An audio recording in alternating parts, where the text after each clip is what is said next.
Hello, everybody. This is Ebony, and I am coming to you once again with just a thought. I hope that you guys are having an amazing day. It is bright outside, or at least it was. And I am just so happy to come to you once again. Shout out to all the first responders and essential workers. You are amazing. You are sacrificing and pouring yourself out, just so that people are able to get their basic necessities. And I thank you. We are praying for you. I am praying for you. And I believe that there's a whole nation praying for each and every one of you, whether you are in the supermarkets, whether you're in the communities, whether you are in hospitals, jails, all over, wherever you might be. I believe that somebody is praying for you. Today, I just wanted to stop by just to talk about something that I believe is so important, and some of the things that many of us struggle with in relationships. Listen, guys, I'm in private practice. My practice is in Owens Mills, and I work with children, adults, and families, just helping them through life. We're all working on this thing together, right?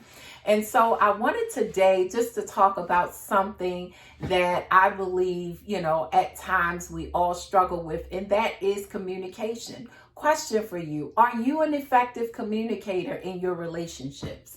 Are you a bully? Or are you that person that says, you know what, forget it. Whatever you say, I don't care anymore. I want you to think about it. Which one are you? Are you the bully?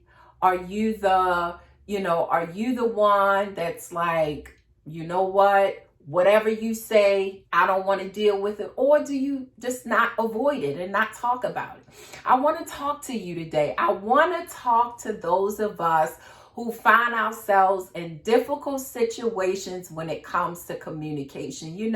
There is a term that we use a lot in the counseling world, and that term is active listening. And some of you have heard of this term before. Active listening has a lot to do with three very, very important components. First and foremost, you have to be present, okay? Second, you have to listen, which means you're not talking, okay? So we started off with being present in the moment, not talking, and then also listening to understand.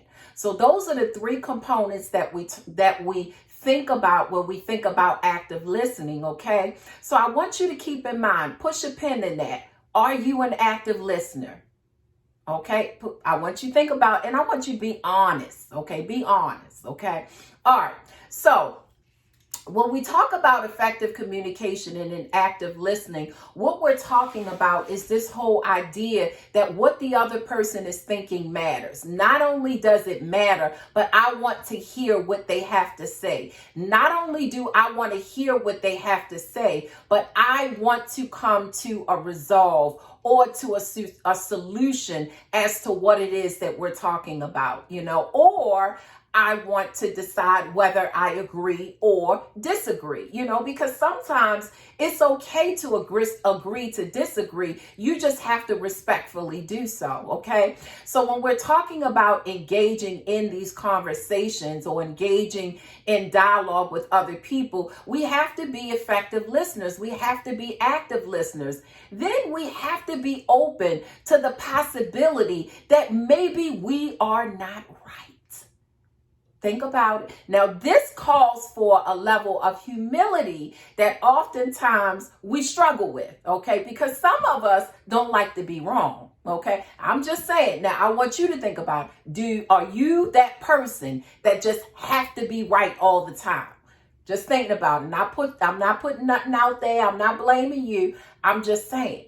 When we talk about in our relationships, we really have to be honest with ourselves.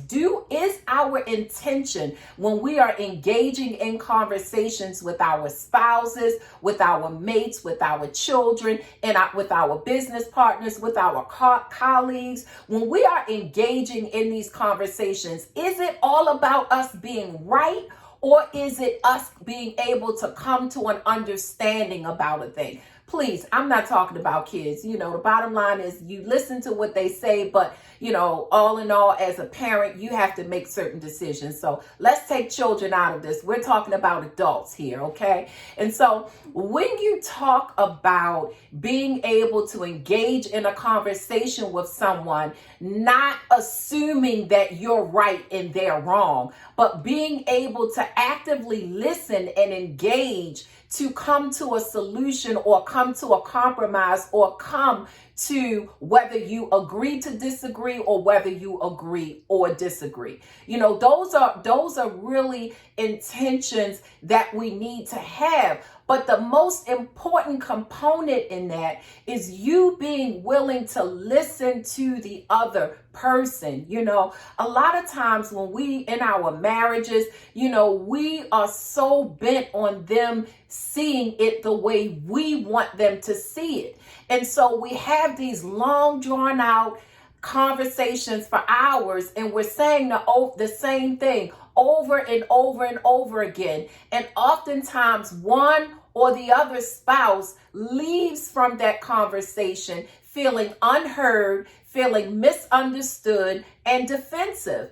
And so what happens? Nothing gets accomplished, okay? And so I want us to get to a place where we are really able to engage in dialogue, and we are really able to express ourselves in a way where we are understood. But the other part about active listening is, and just to revisit it, we're talking about being present. We're talking about you not speaking while the other person is talking. And then we're talking about listening to understand. And a component of listening to understand is identifying and really having a empathy when it comes to that other person. So having a willingness to see it from the perspective of that other person. Not that you agree and you compromise with what your beliefs and convictions are, but what I'm saying to you is sometimes that person hearing you say, okay, I can understand why you would see it that way. That gives hope that you're listening, or you at least hear it from their perspective. And so it's important for us to have that kind of dialogue and use that kind of language in our conversations so that people understand that we are with them. It doesn't always mean that we agree with them. It doesn't always mean that it's their way and not ours. But what it means is that we hear them from their perspective and not ours. Because sometimes in our communication, we are so busy trying to get people to see it in our way, through our eyes.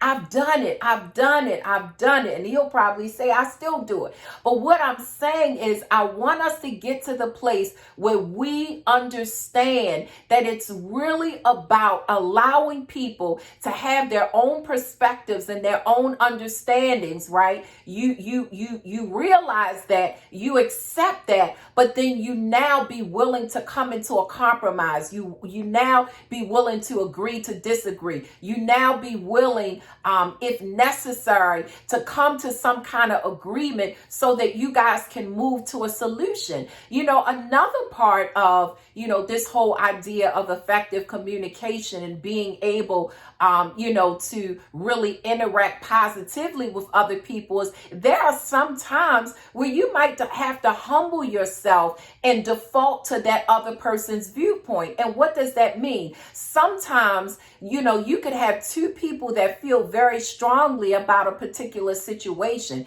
And sometimes you got to weigh that thing out. And if it doesn't hurt or take away from one or the other, you might have to say, you know what, I'm going to ride with you on this one. Sometimes in our relationships, we have to be willing to ride with the other person, even if we don't agree.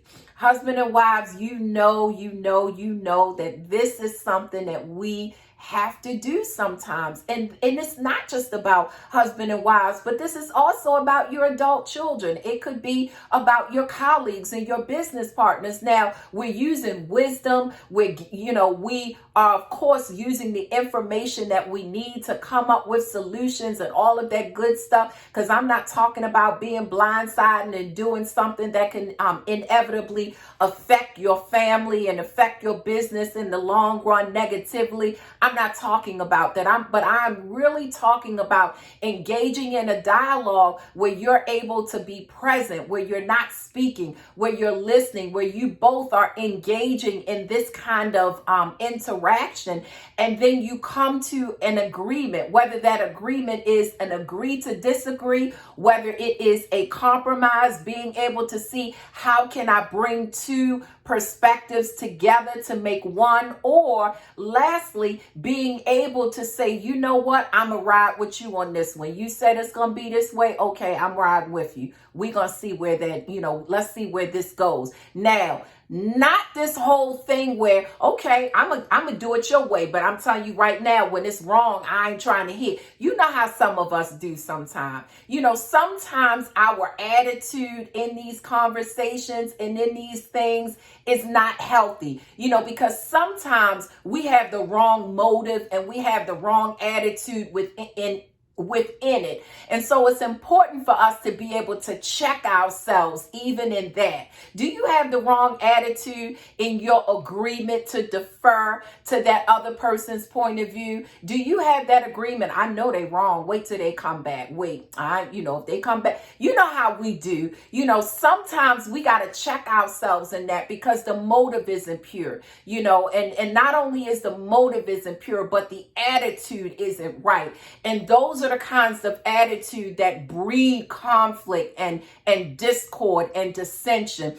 So we want to do everything that we do. We want to do it in love, and we want to do it with the best intentions as it relates to preserving the relationship and deepening the connection, or deepening the collaboration, or deepening your union with that other person. You don't want to you don't want to seem as if you're undermining the other person or making the other person believe that you're always right and they're always wrong. Sometimes you really have to take a step back and look at how you carry yourself in a relationship and how fair you are as it relates to interactions, as it relates to allowing people to grow and make decisions, whether right or wrong. Listen, I hope that this message has been helpful to you. Be good to yourself, and most importantly, be loving to others. Have an amazing day.